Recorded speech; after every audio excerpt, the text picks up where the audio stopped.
Hola chicos, ¿cómo están? Espero que todos se encuentren muy bien. Bienvenidos a otra clase de Ciencias Sociales. Hoy vamos a ver un tema que es muy, pero muy interesante. Este tema es ni más ni menos que la evolución, ¿sí? La evolución no solamente humana, sino de los seres vivos. Aunque la evolución en términos de los seres vivos, ustedes la tienen que ver en otra materia que es Ciencias Naturales, vamos a hacer una recapitulación de algunos conceptos de la evolución para entender luego la evolución humana, que es la que nos importa a nosotros como ciencia social. Bien, para eso lo primero que tenemos que pensar es en los seres vivos que hay en el mundo, ¿sí? Cuando vemos los seres vivos que hay en el mundo y los imaginamos o los vemos como esta cobra, ¿sí? Que tiene una forma tan distinta a una planta, que tiene una forma absolutamente diferente a un león, o una mosca, un ave, una ballena, un árbol, un rinoceronte y hasta el propio ser humano, todos, absolutamente todos, tienen formas distintas, a pesar de que todos son seres vivos. ¿Por qué los seres vivos tienen formas tan distintas?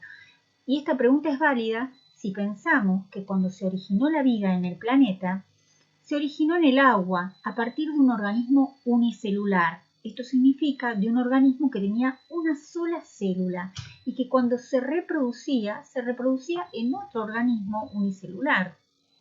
Ahora, ¿qué pasó en el medio para que ese organismo unicelular haya dado origen a tantos seres vivos distintos? La pregunta que nos hacemos entonces es, ¿por qué existen tantas especies diversas en el planeta Tierra? Y esta pregunta se la va a hacer un señor que va a investigar muchísimo al respecto, que se llama Charles Darwin. ¿Quién era Charles Darwin? Bueno, en principio nació en el siglo XIX, entre 1809 y 1882 vivió, es originario de Gran Bretaña y tiene como característica fundamental que viajó muchísimo. Era un naturalista, un científico que viajó por todo el mundo, aún en un momento donde viajar no era tan cómodo como ahora. Fíjense el barco ese que está en la imagen. Esa ruta, esas líneas con flechas son las travesías, los viajes que hizo Darwin. En el transcurso de esos viajes va a empezar a tomar muchos apuntes, a observar muchísimo a los seres vivos con los que se encuentran, a los distintos ambientes que hay en el mundo y va a tratar de dibujar, de hacerse preguntas, de escribir posibles respuestas y cuando termina todos estos viajes va a escribir un libro que es muy famoso que se llama El origen de las especies, donde cuenta, él va a explicar su teoría acerca, digamos que da una respuesta a esa pregunta que nosotros nos planteábamos al principio, una teoría acerca de cómo se originan estas especies tan diversas que hay en el mundo. Bien, en principio lo que él va a plantearse es que evidentemente todas las especies han sufrido una evolución. ¿Qué significará evolución? Significa cambio o transformación. No siempre positivo, ese cambio, esa transformación no tendrá que ver con algo benéfico. Nosotros estamos muy acostumbrados a usar la palabra evolución como algo positivo, como algo benéfico. Cuando un médico nos cuenta sobre cómo está el paciente y nos dice está evolucionando, nosotros ya pensamos que está evolucionando bien. Pero en realidad la palabra en sí solo significa cambio o transformación y ese cambio puede ser bueno o malo. Hay cambios positivos y cambios negativos. Bien, en ese sentido es que lo va a usar Darwin, como cambio o transformación. Y él va a decir que todos, absolutamente todos los seres vivos, incluidos nosotros, los seres humanos, están sujetos al proceso de cambio, un proceso de evolución. Y este proceso de evolución es permanente y a lo largo de millones y millones de años. ¿Por qué se va a dar cuenta de esto, de que los seres vivos evolucionan y se transforman a través del tiempo? Por varias cosas que observó en sus viajes. Vamos a ver la primera cuestión que observó en su viaje. Y es que se encontró con restos de especies extintas. Es decir, restos de seres vivos que ahora no existen. Por ejemplo, los dinosaurios. Por ejemplo, el tigre de diente de sable o el mamut. Estos son seres que nosotros sabemos que existieron en otro momento y que ahora ya no viven, ya no hay más individuos de estas especies. En algún momento se extinguieron. Entonces, Darwin dice, hay muchas especies que vivieron en otro momento de la historia de la Tierra que ahora ya no están. Otra conclusión a la que llega es que las especies actuales no existieron desde siempre, que aparecieron en algún momento de la historia del mundo. Por ejemplo, los seres humanos, que es una especie que es una de las más nuevas, de las últimas en aparecer en la Tierra. Es decir, vamos de dos conclusiones. Una, hay especies que ya no existen porque se extinguieron y hay otras que existen pero que no siempre estuvieron en la Tierra y en algún momento aparecieron. Y por último, va a tomar también, va a darse cuenta, va a tomar apunte de que no todos los individuos de una misma especie son exactamente iguales. Y al respecto va a hacer un estudio muy profundo sobre un tipo de ave que se llama pinzón en las Islas Galápagos, donde él estuvo, y se va a dar cuenta que los picos van a variar de esta especie de acuerdo a dónde se encuentren, porque ese pico se va a especializar de acuerdo al alimento del lugar donde viva la especie. Entonces se va a dar cuenta de que no todos los individuos de la misma especie son exactamente iguales. Y esto dependerá del lugar donde vive. Las variaciones van a depender al lugar, a las características del ambiente donde le toca nacer a ese individuo. Teniendo en cuenta todas estas cuestiones, él se va a preguntar cuál es el o los mecanismos mediante los cuales las especies perecen, se extinguen o aparecen. ¿Qué mecanismos de transformaciones sufren las especies? Y él va a hablar de dos mecanismos. Uno es la supervivencia del más apto. Apto significa adaptado, no del mejor, ni del más inteligente, ni del más fuerte. La supervivencia del que mejor adaptado está a su ambiente. Y va a hablar de la mutación genética al azar. Mutación significa cambio o alteración, y genética tiene que ver con nuestra información genética, las que tiene cada uno de los individuos. Azar significa suerte, que no está determinada por nada. Vamos a ver en qué consiste cada uno de estos mecanismos, la supervivencia del más apto y la mutación genética al azar. En nuestro planeta hay, probablemente, millones de especies de seres vivos, una variedad enorme, así que no es raro que la gente empezara a plantearse por qué había tantas especies distintas. Hoy en día, cualquier biólogo te dirá que es gracias a la evolución. Pero, ¿cómo puede un animal transformarse en otro? Bueno, vayamos con un ejemplo. Os presento a la familia conejo. Bien, ahora pongámoslos en un entorno. ¿Qué? No, no. Esto no es realista. Ahora sí. Lo siento, señor conejito. La naturaleza es dura. En este ambiente, la familia conejo se enfrenta a unas condiciones a las que no está preparada.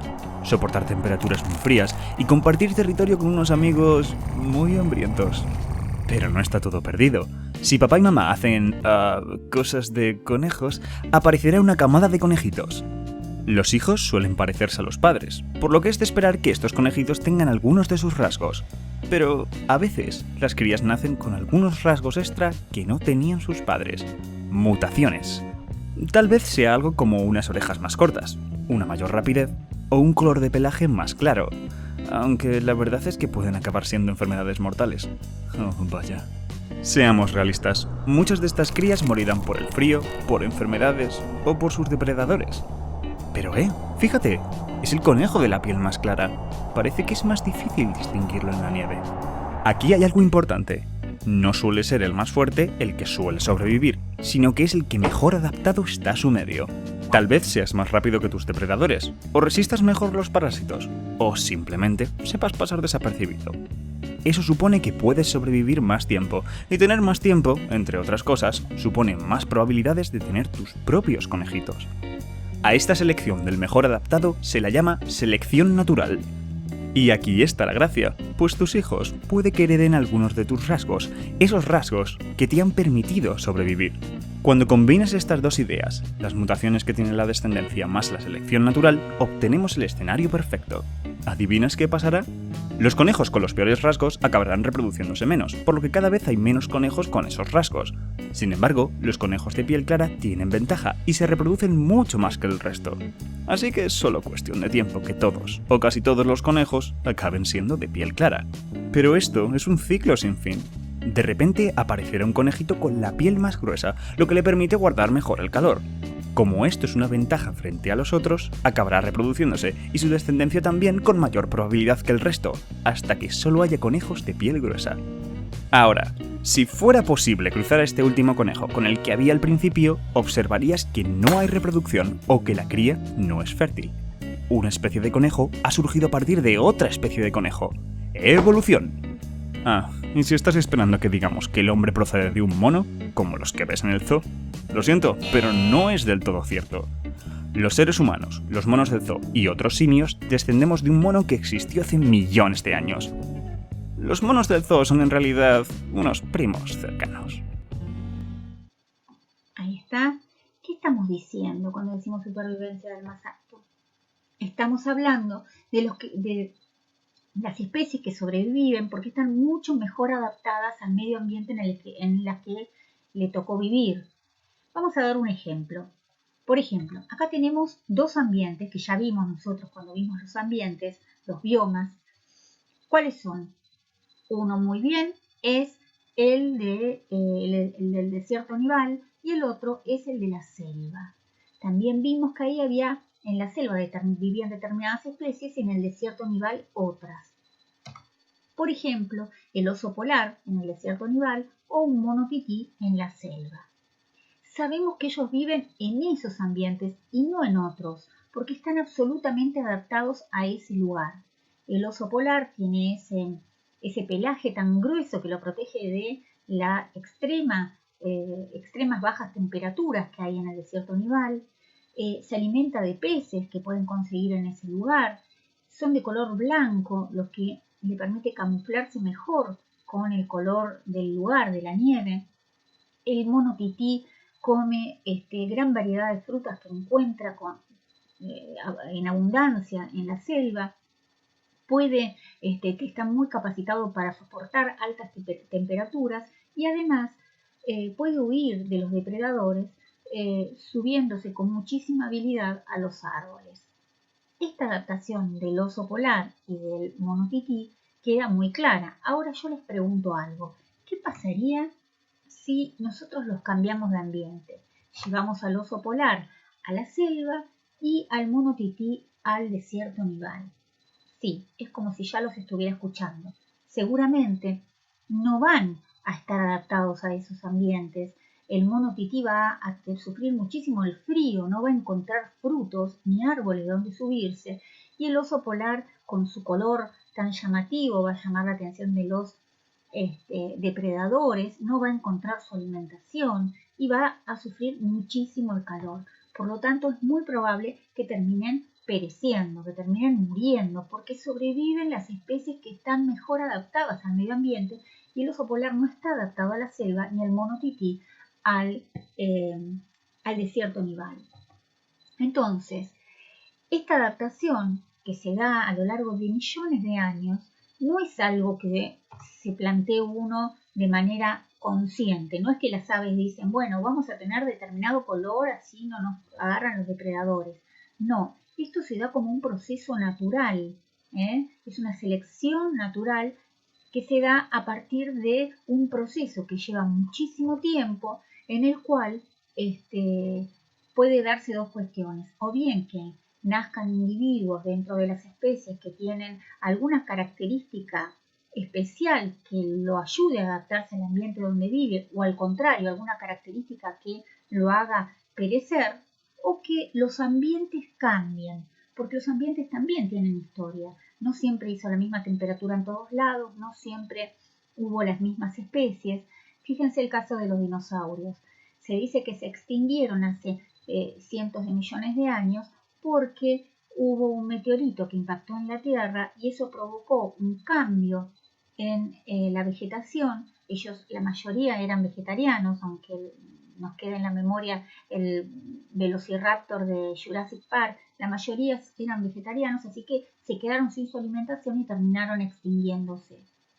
O sea, hubo un cambio en el ambiente y ellos entonces perecen. Otro ejemplo es el de la era del hielo que veníamos hablando, donde vemos al mamut y al tigre diente de sable, los dos muy adaptados al frío, en un momento en que la Tierra atravesaba por un periodo que se llama de glaciaciones, donde mucha de esta Tierra estaba cubierta por hielo porque hacía muchísimo frío.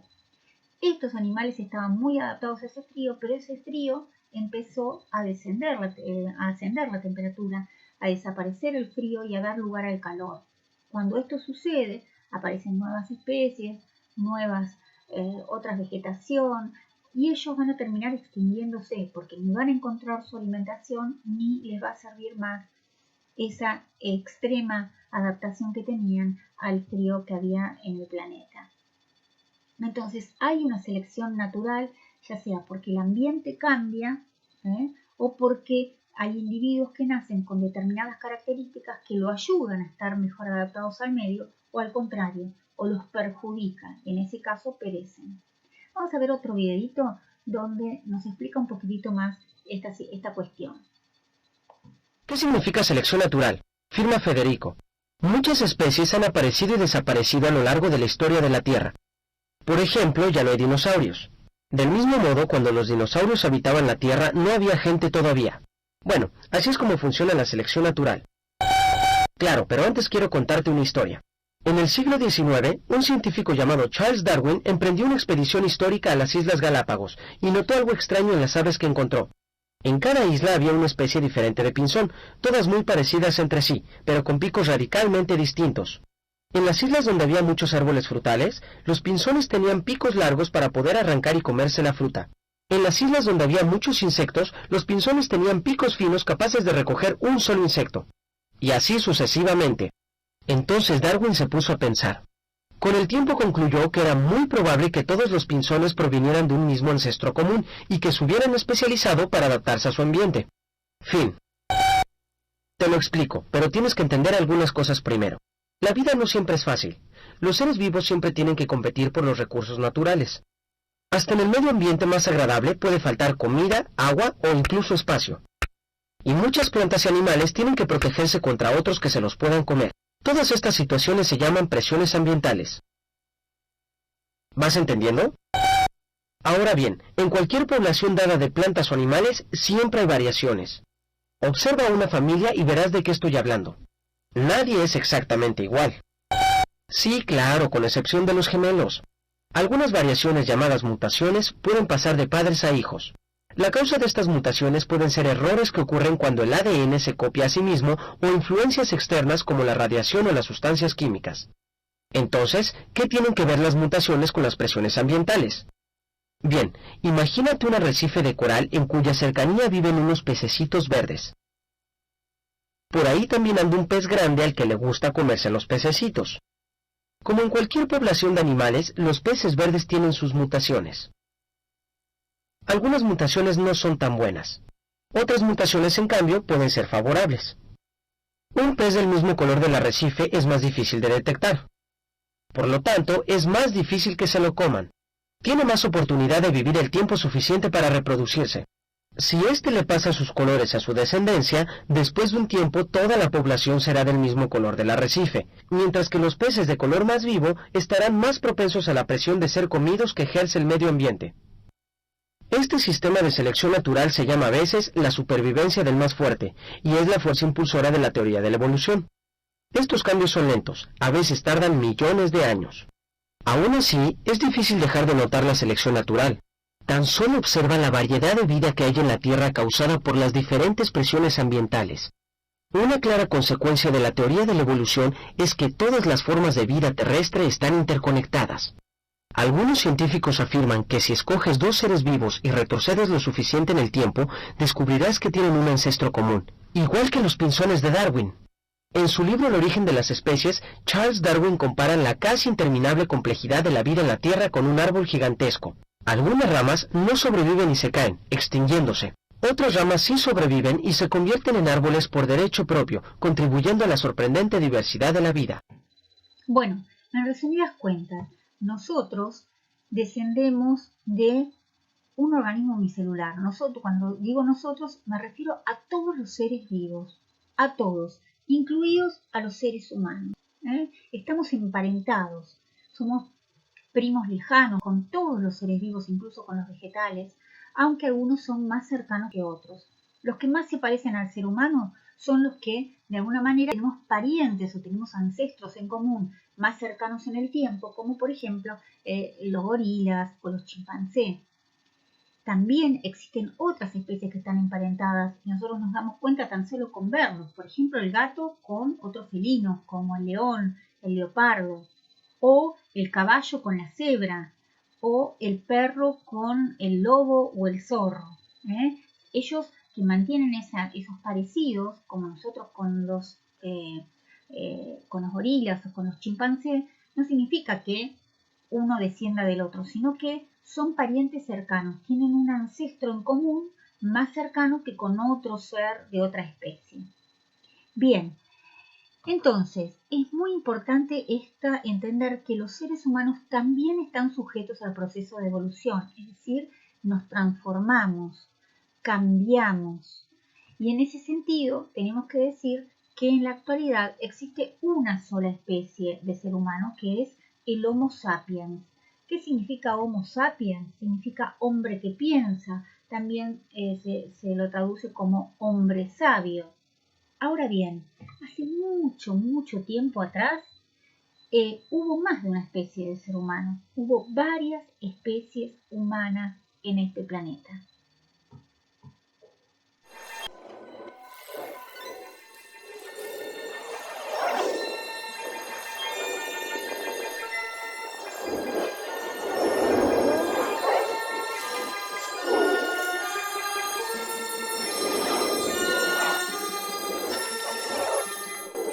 Vamos a hablar entonces ahora en qué consistió esta evolución humana.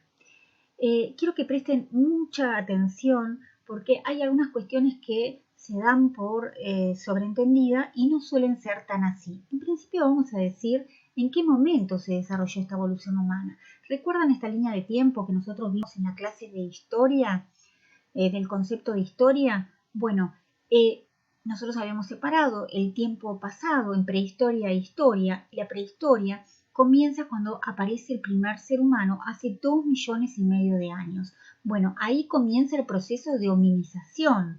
En este proceso de hominización va a durar casi todo el Paleolítico, ¿sí? Hasta los 30.000 años antes de Cristo, que es cuando queda una sola especie humana, que es la nuestra, el Homo sapiens. Bien. Hay algo muy importante que tendríamos que decir de estos seres humanos que vivieron antes que nosotros. Primero, esta transformación se le da el nombre de proceso de hominización. A la evolución humana se la llama de esta manera, hominización. De ahí viene el nombre hombre, que le da la calificación a la especie, homínido. Bien. Hay que detenernos en esta cuestión. Cuando hablamos de evolución humana, muchos dicen, sí, el hombre viene del mono.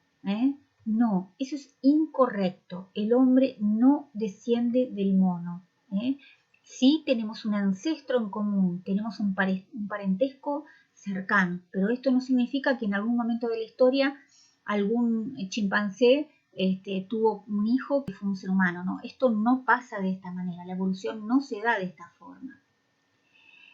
Fíjense, acá hay un árbol genealógico del proceso de hominización, donde encontramos que estos que están acá arriba son los resultados del proceso de evolución.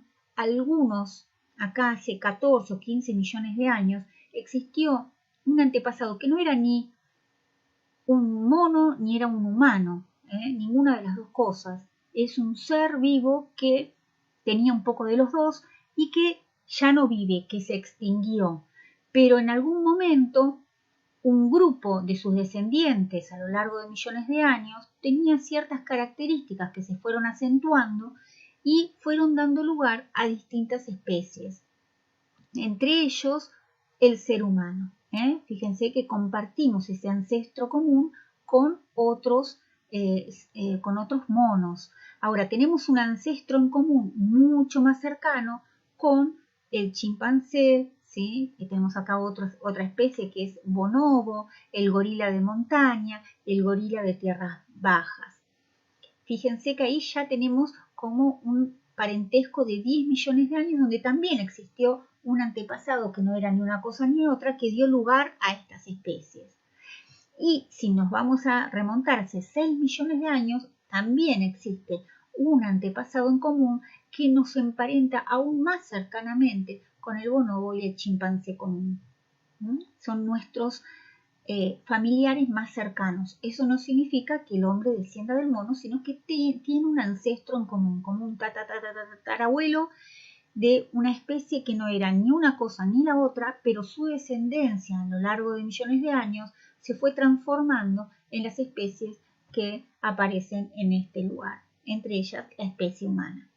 ¿Dónde ocurrió todo esto? En África. En África aparecen los primeros seres humanos, por eso se la llama la cuna de la humanidad.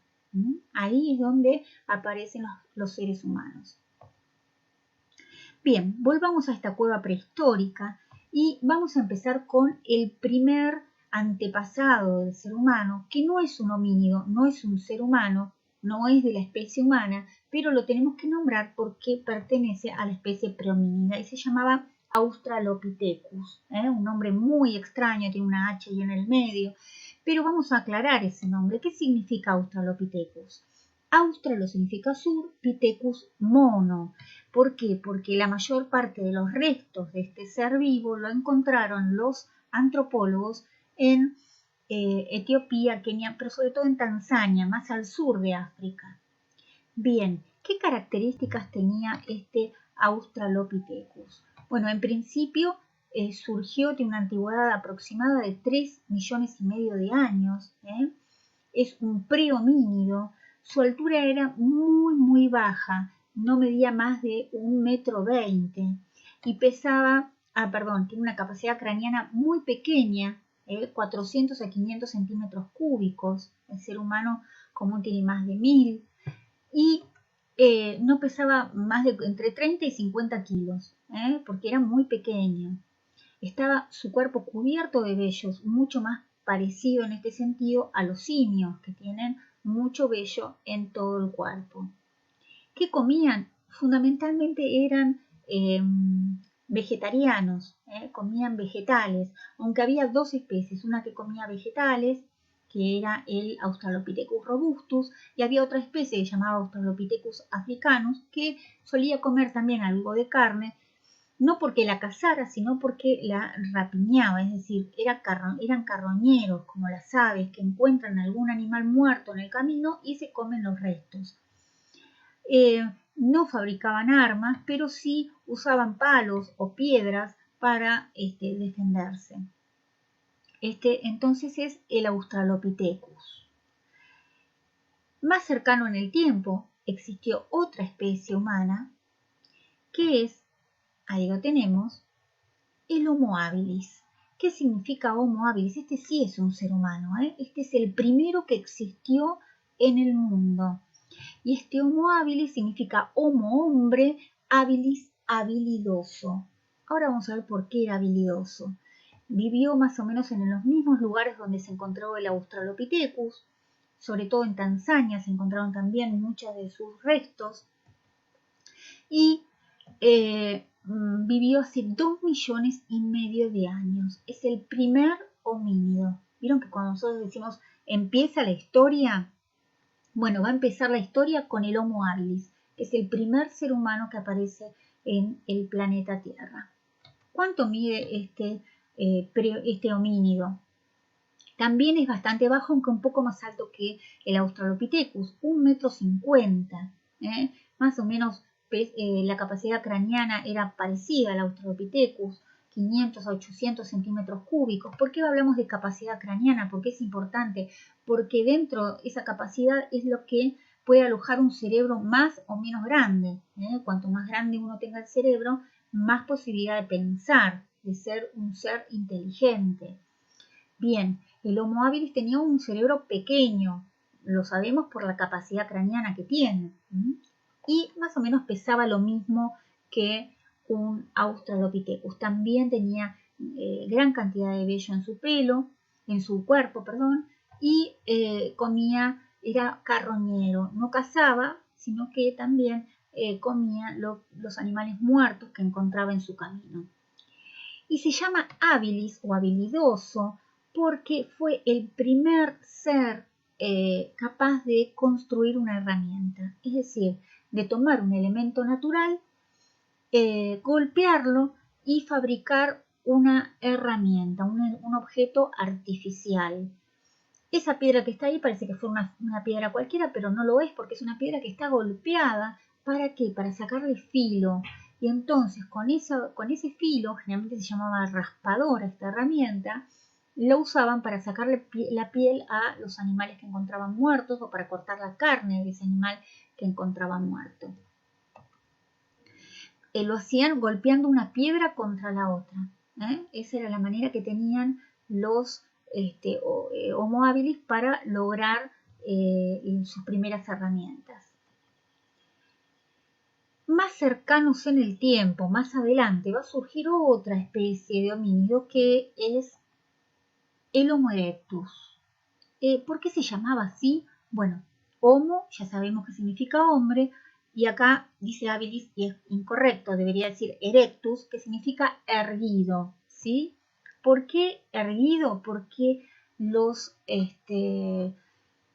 especies anteriores caminaban un poco encorvadas, como lo hacen los simios. En cambio, el Homo erectus comenzó a caminar en una postura mucho más erguida, mucho más derecha, a poner la columna vertebral en otra posición. Bien, ¿dónde es que estuvo el Homo erectus? Este fue el primer homínido, el primer ser humano que salió de África y empezó a recorrer el mundo y a situarse en lugares como Europa, Asia y parte de Oceanía. Vamos a encontrar que aparece hace 2 millones de años y que medía un poco más que los anteriores, un poco bastante más. ¿Por qué? Más que nada por su postura, que le permitía entonces en esta posición erguida llegar al 1,70 m. Y ya también era un poco más alto, lo cual le daba más peso, aproximadamente 60 kilogramos. Su capacidad craneana ya era bastante más grande, lo que le permitía tener un mayor cerebro, que iba de 800 a 1250 centímetros cúbicos. Era un gran cazador, comenzó a ser un gran cazador el Homo erectus y fue el que descubrió el fuego que es un elemento fundamental para mejorar la vida de los seres humanos en la prehistoria.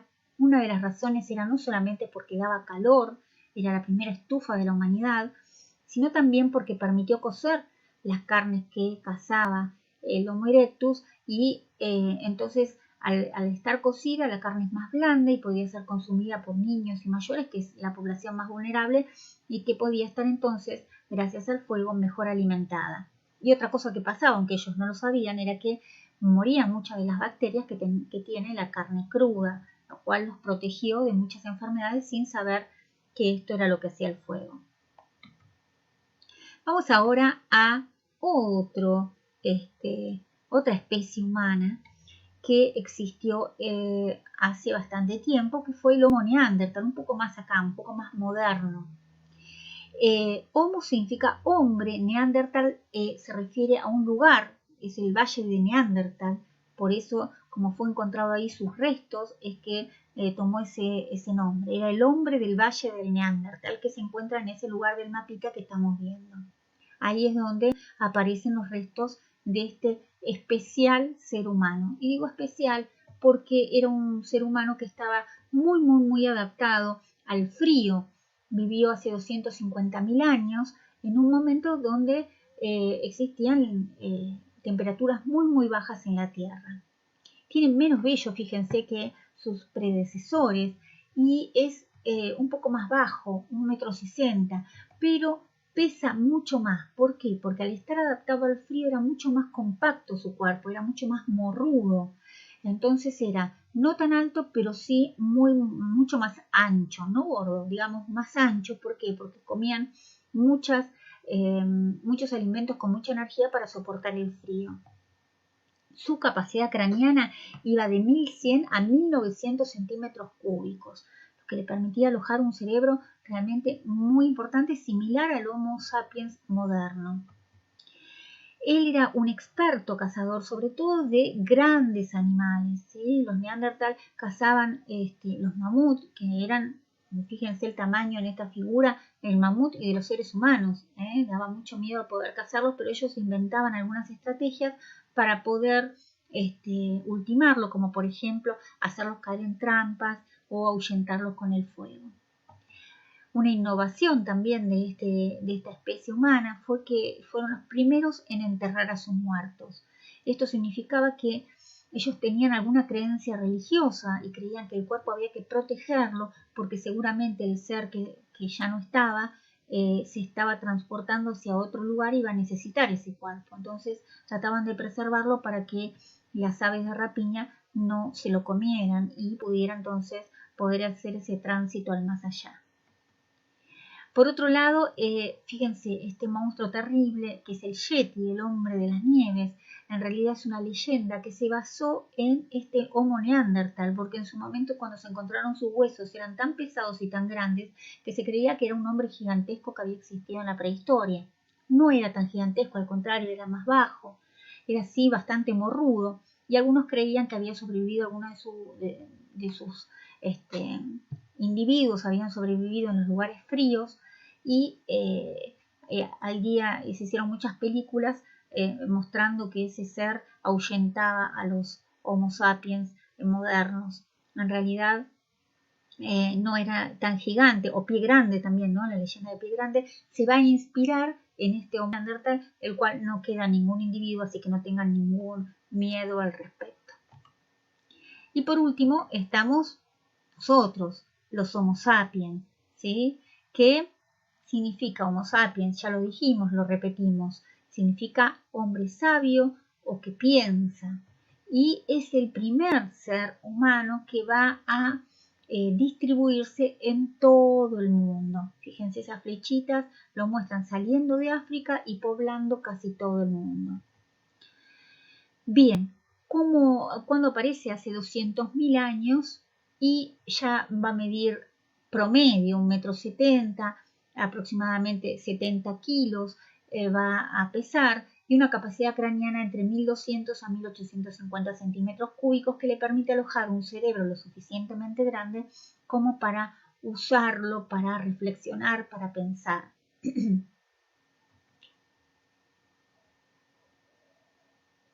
Los Homo sapiens sobrevivimos.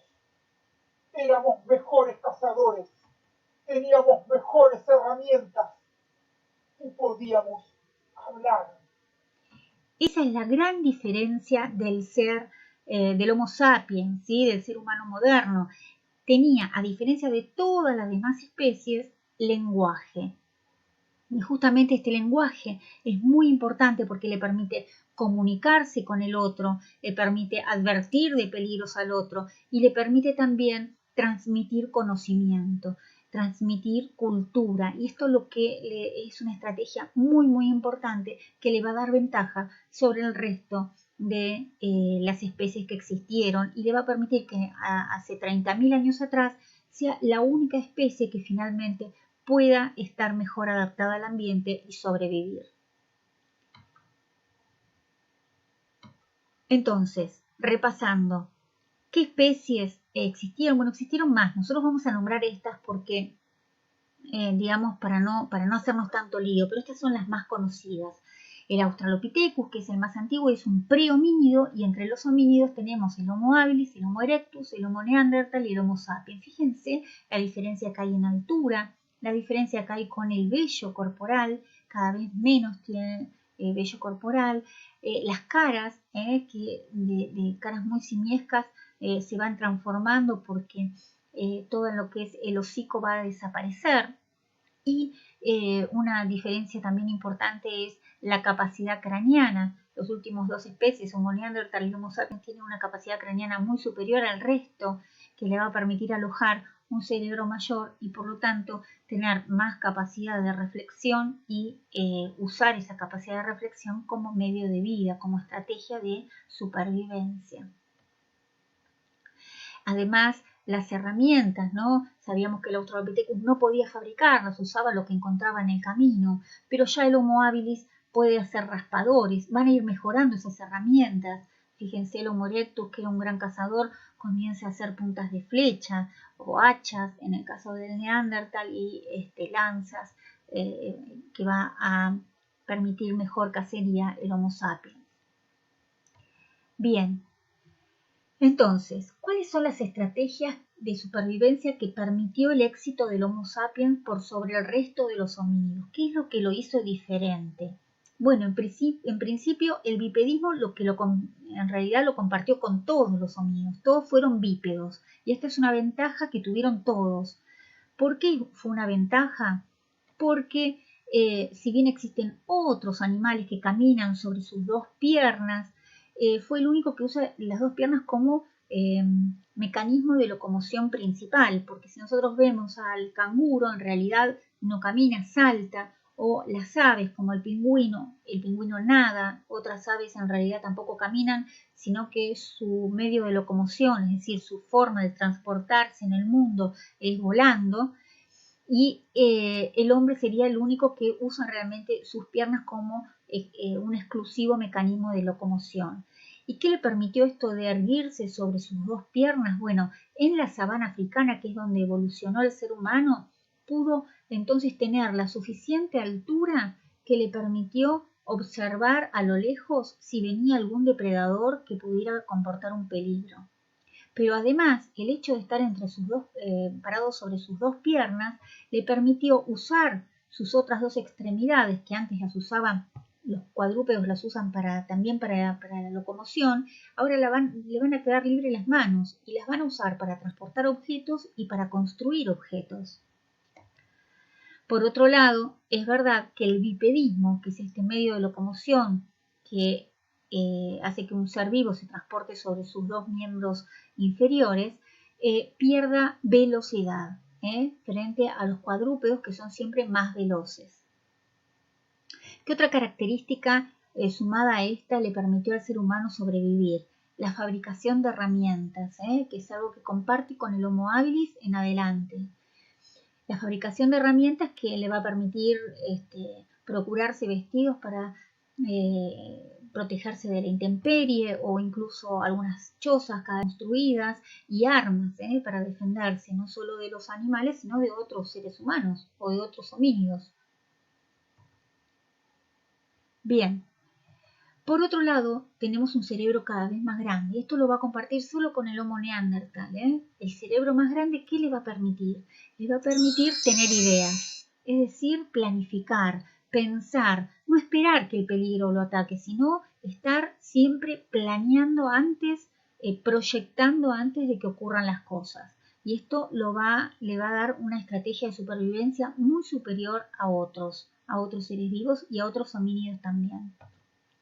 Por otro lado, la socialización, porque el ser humano, como muchos seres vivos, no solamente el resto de los homínidos, andaban siempre en grupo. Andar en grupo les permitía mayor protección, mayor seguridad, porque uno podía vigilar mientras los otros dormían, por ejemplo, o procurarse más y mejor cacería y recolección, sino que además les va a permitir también compartir conocimientos, van a socializar generalmente alrededor del fuego y esto va a generar lazos entre los seres humanos de lealtad, de amistad, que lo van a hacer muy particular. Y por otro lado tenemos el lenguaje y esto sí que es una estrategia propia del Homo sapiens que le permitió muchísimas cosas, entre ellos transmitir cultura, transmitir ideas, poder comunicarse con otro. Y no se comunican no solamente con otros que vivan en su propio tiempo, porque van comunicando de generación en generación sus conocimientos que se van haciendo cada vez se van acumulando cada vez más y que permiten entonces mejorar la forma de vida de los seres humanos. Bien, terminado de contarles sobre la evolución, ahora les voy a explicar en qué consisten las actividades que tienen que hacer respecto a este tema. Bueno, en el punto A, lo que van a tener que hacer es buscar una biografía, en este caso de Charles Darwin. Ustedes saben que a mí me gusta que estas biografías no sean tan extensas, no hagan páginas y páginas, sino que tengan los datos fundamentales, el lugar y el año de nacimiento, que yo lo dije en este video, la profesión, era un naturalista, ustedes pueden buscar a ver qué más era, por qué se hizo famoso, por qué lo estamos buscando nosotros y haciendo una biografía de él, qué libro escribió y qué reacción tuvo la sociedad de su época respecto a la idea que él tenía sobre cómo fueron las cosas en el pasado. Por otro lado, les voy a dar un crucigrama. Yo ya les di otros crucigramas. Ya saben que donde aparecen cuadraditos negros es que no tienen que poner nada. En el que está debajo del 2 es simplemente para separar la palabra la de la palabra evolución. Y el que está en el punto 6, en la palabra número 6, es porque la respuesta son dos palabras y el cuadradito negro lo que hace es separar esas dos palabras. Las consignas no las puse acá, pero están en el archivo que dice actividades. Y por último van a tener que completar el siguiente cuadro comparativo. Van a tener que poner de cada especie algunas características. Por ejemplo, yo voy a hacer acá, voy a llenar el de Australopithecus para que ustedes sepan cómo hacer el resto. Australopithecus, familia de la especie pre-homínido. Ahí la familia de la especie voy a poner pre-homínido, no es homínido, es un pre-homínido. ¿Qué antigüedad tiene? 3,5 millones de años. Yo esto lo di en todo el video, algunas cosas las van a tener que buscar ustedes, otras están en el video. La extinción, ¿en qué año se extinguen? ¿Qué significa el nombre? La región en la que se encuentran los fósiles. Fósiles se refiere a los restos del Australopithecus, dónde es que se encontraron, qué características físicas tiene este Australopithecus. Acá me faltó algo que no puse, qué significaba cada nombre. El significado del nombre estaba bien, ya lo puse. Características físicas, es decir, qué altura tienen, qué peso, con qué capacidad craneana. Comportamiento pueden poner algo que tenga que ver con si se defendían, cómo se defendían, si andaban en grupo, la alimentación, si comían carne, si comían vegetales, cómo obtenían la carne, cómo los vegetales. Y finalmente el dibujo. Algunos de ustedes imprimen este cuadro y dejan el dibujo que está ahí abajo, pero hay algunos de ustedes que les gusta dibujar y lo hacen muy bien y lo pueden dibujar. Los que no saben dibujar lo hacen como pueden, no importa. Yo no voy a evaluar el arte. Lo van a hacer esto con cada una de las especies. La mayor parte de estas características yo las doy en el video. Otra parte van a estar en el libro y otro pueden investigar ustedes en alguna página de internet. Pero primero van a contestar con el video y con el libro de texto que yo les voy a mandar. Bueno, creo que ya hemos llegado al fin de este tema, pero antes les quiero dejar un pequeño humor gráfico para que se rían un poco.